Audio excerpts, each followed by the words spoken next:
Hello and welcome to another News Coolum video. In this video, what I want to do is I want to use the Bolt EV to illustrate a concept that some people might not realize about electric vehicles. And that is that as you decrease in battery capacity, your power output will also go down. Now, this is true across all electric vehicles, but I'm just hoping to represent it here and kind of give a real world illustration of how that works. A friend of mine who used an analogy that he said it sounded like a balloon, and I think that's a very appropriate analogy. Basically, the more energy you put into a battery, it's like the more air you put into a balloon. And when you first start to release the air, there's a lot of force coming out. But as the air gets removed, it's less and less power. And the same thing happens with batteries. As their capacity goes down, their power output goes down. So again, I just want to sort of illustrate this using the Bolt EV across various battery capacity levels. As you can see here, I'm cleared out, I'm zeroed out, so I'm at 100% battery.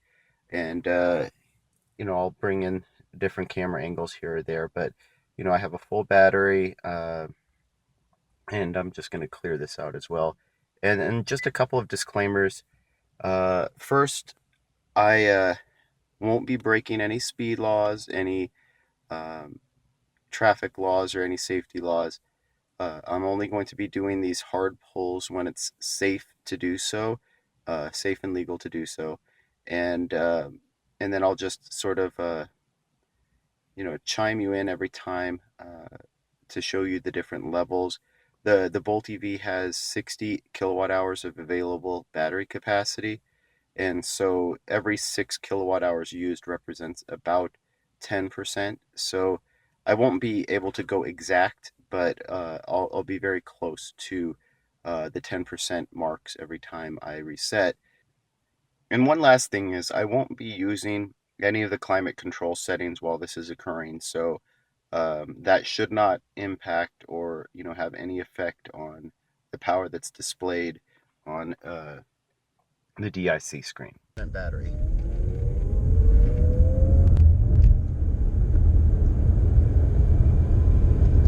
Okay, so as we saw from that first pull at a 100% accelerator at 100% battery, it was 160 kilowatts. So that's actually 10 kilowatts power more than GM advertises the Bolt EV to have. They say the Bolt EV has 150 kilowatts is what the claimed power output is, which is roughly equivalent to about 200 horsepower.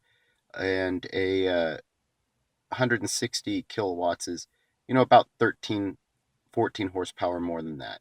So it looks like when you're at 100%, you're actually making closer to about 215 horsepower, or 160 kilowatts. So now we're at just under 90 or just over 90%. So I'm going to go ahead and do another pull, um, and I should be at right around 6 kilowatt hours used by the time I make that pull. So it should be right at about 90%.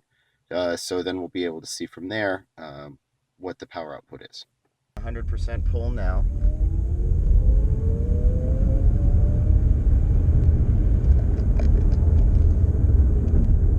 Unfortunately, there is someone in front of me, but it did look like it was coming very close to 160 kilowatts. Okay, so unfortunately, we had to get behind a slowpoke getting back onto the freeway, so I had to cut off that last 90% full throttle run. But even then, I think I saw it tick up to 159 kilowatts, which is still well above the 150 kilowatts that the Bolt EV is rated at. So now we're at 80% or just over 80%. It'll be about 12 kilowatt hours used by the time I get back onto the freeway. So let's get this done. 80% battery, 100% throttle.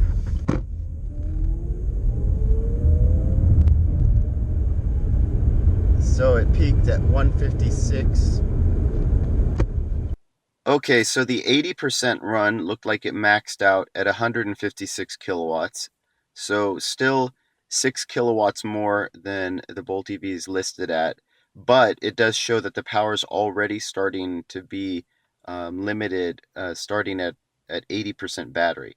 So now we're down to about 70% battery, almost 18 kilowatt hours used. Traffic is now clearing up, so I can do more consistent runs, and the timing will make a little bit more sense, and I won't have to run the heater just to burn electricity to get close to a 10% marker in the battery capacity. So we'll be able to cycle through these a bit faster. But let's see what the max power is at 70%. 100% throttle at 70% battery. And here we go.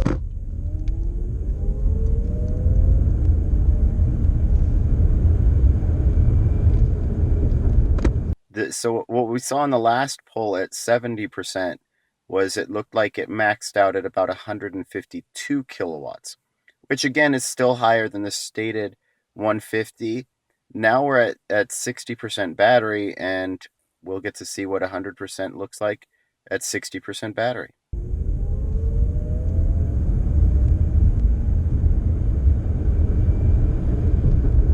Okay, so it looked like at 60% throttle or 60% battery and full throttle, uh, it power peaked at about, well, it looked like it read 149 kilowatts. So if it's just an issue of rounding, maybe that means that's the point at which it's still hitting just barely what the Bolt EV is stated power of 150 kilowatts is. So it was still hitting right around that at 60%.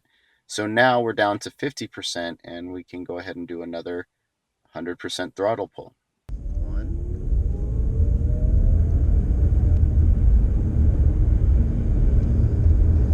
So at 50% battery, it appears that the max power was 146 kilowatts. So that's a little bit lower now than the stated. And as you can see, just over 50% of the battery, we've lost 14 kilowatts of power, which is, a significant drop off. It's almost a 10% loss in power. And that's why also you'll see a number of different acceleration speeds, depending on when someone tried to do a 0 to 60. If it was a full battery versus a partial battery, you're going to have different results. And so now we're at 40% battery, and we can do another full throttle pull.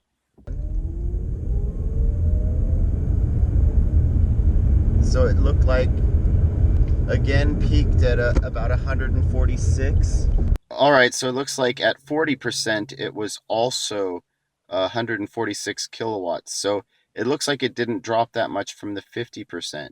And now we're down to 30% battery, so we get to do another full throttle pull here.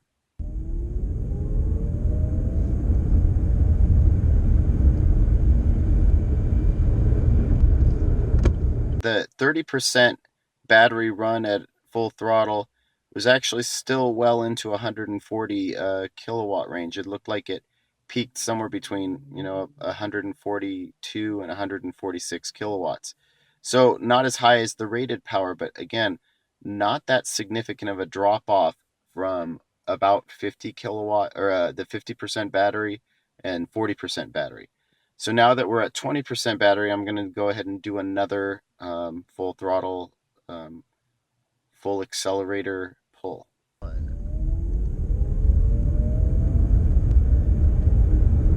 It looks like it peaked at about 138.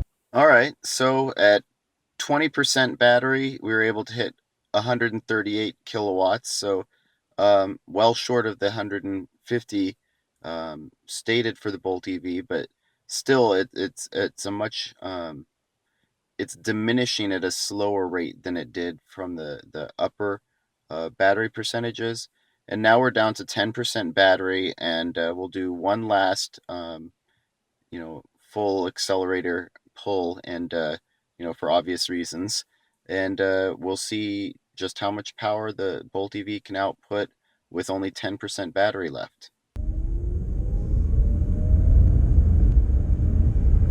So it looks like 134. Okay, so I just wanted to close out as we saw even the 10% full accelerator run, full 10% battery with full accelerator run. The Bolt EV didn't lose too much power even beyond what it had lost before. So I think it's still producing over 130 kilowatts um, of power even at 10% battery. So that's pretty decent. It's not the full 200 horsepower, but it's pretty close.